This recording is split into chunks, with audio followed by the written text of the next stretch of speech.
I have a question. Who here remembers when they first realized they were going to die? I do. I was a young boy, and my grandfather had just died. And I remember a few days later lying in bed at night, trying to make sense of what had happened. What did it mean that he was dead? Where had he gone? It was like a hole in reality had opened up and swallowed him. But then the really shocking question occurred to me: if he could die, could it happen to me too? Could that hole in reality open up and swallow me? Would it open up beneath my bed and swallow me as I slept? Well, at some point, all children become aware of death.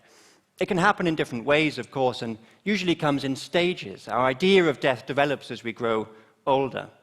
And if you reach back into the dark corners of your memory, you might remember something like what I felt when my grandfather died, and when I realized it could happen to me too.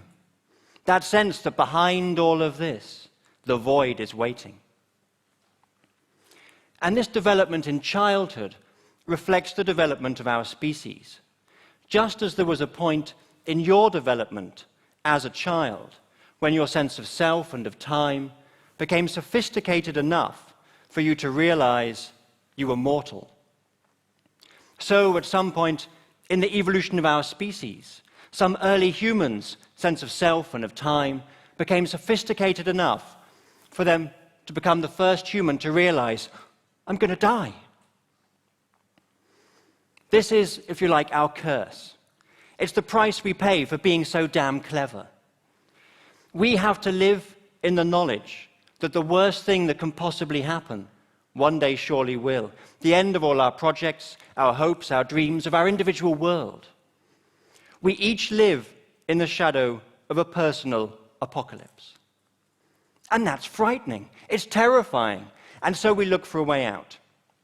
And in my case, as I was about 5 years old, this meant asking my mum. Now, when I first started asking what happens when we die, the grown-ups around me at the time answered with a typical English mix of awkwardness and half-hearted Christianity. And the phrase I heard most often was that Grandad was now up there looking down on us.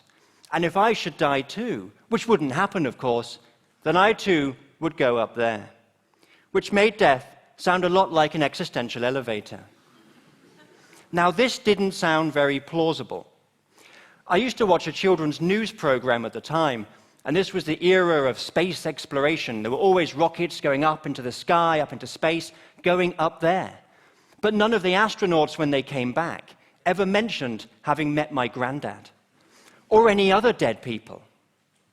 But I was scared, and the idea of taking the existential elevator to see my granddad sounded a lot better than being swallowed by the void while I slept. And so I believed it anyway, even though it didn't make much sense.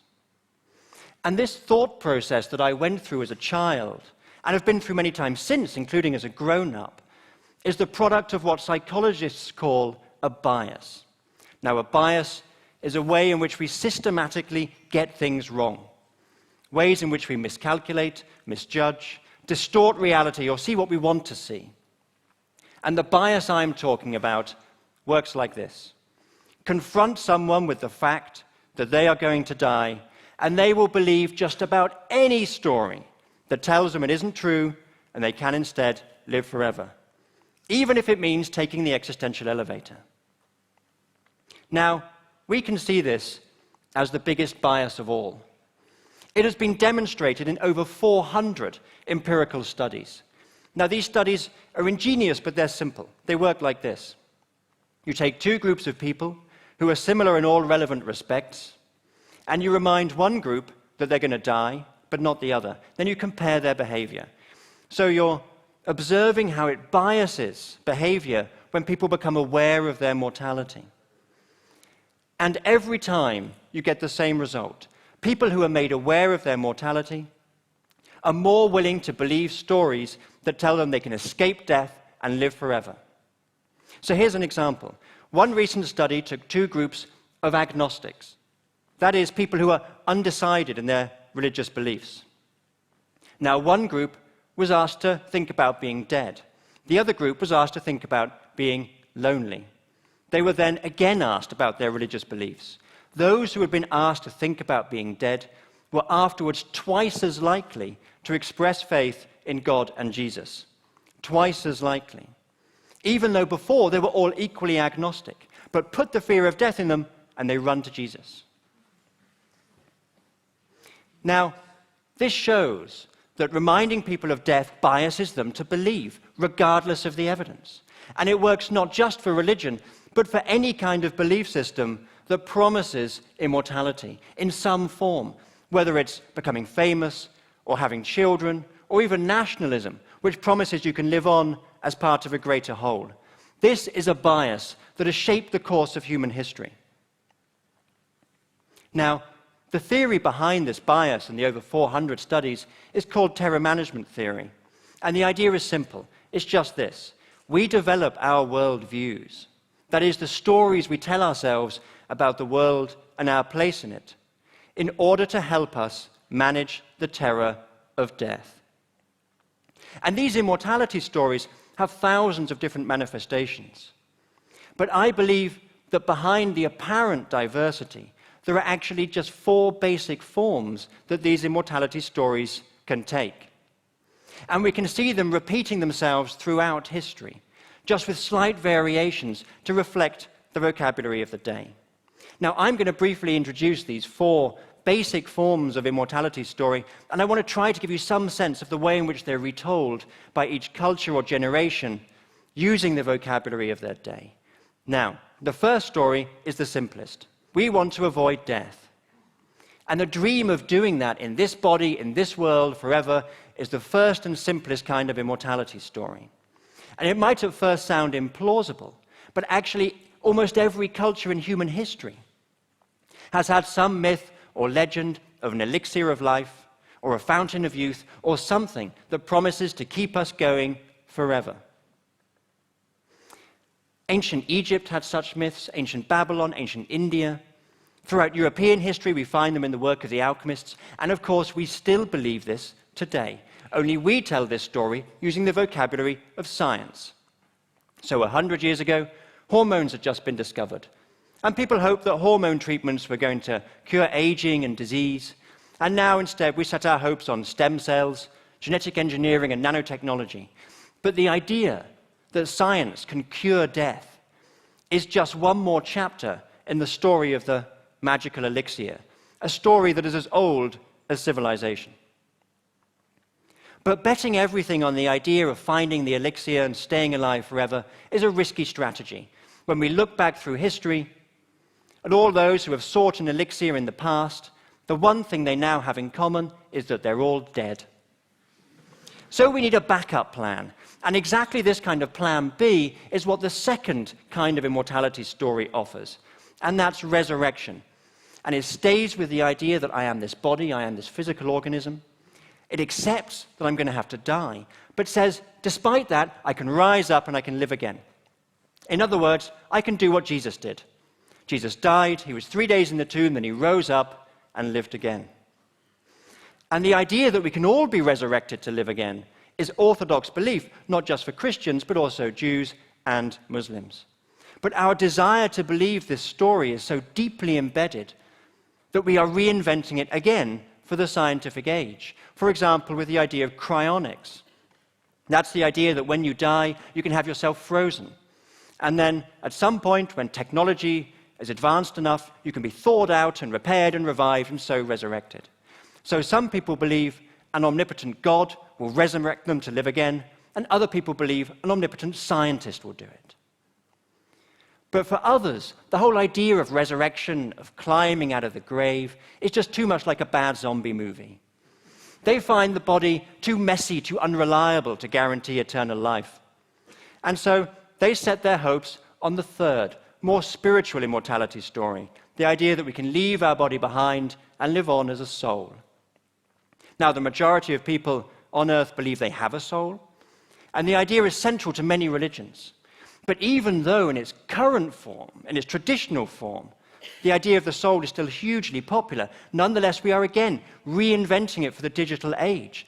For example, with the idea that you can leave your body behind by uploading your mind, your essence, the real you, onto a computer, and so live on as an avatar in the ether. But of course, there are skeptics who say if we look at the evidence of science, particularly neuroscience, it suggests that your mind, your essence, the real you, is very much dependent on a particular part of your body, that is your brain.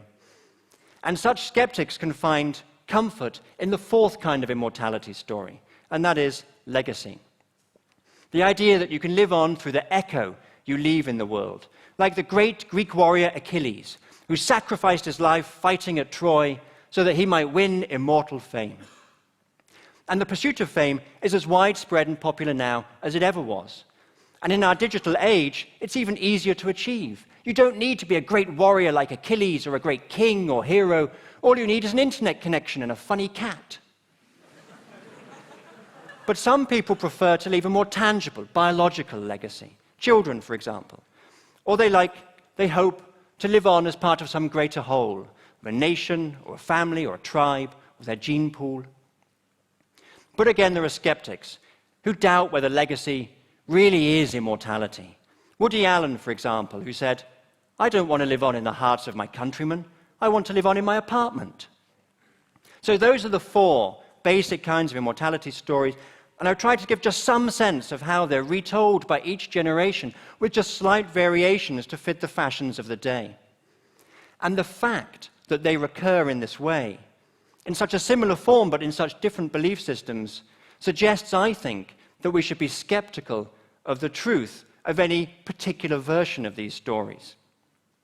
The fact that some people believe an omnipotent God will resurrect them to live again, and others believe an omnipotent scientist will do it, suggests that neither are really believing this on the strength of the evidence.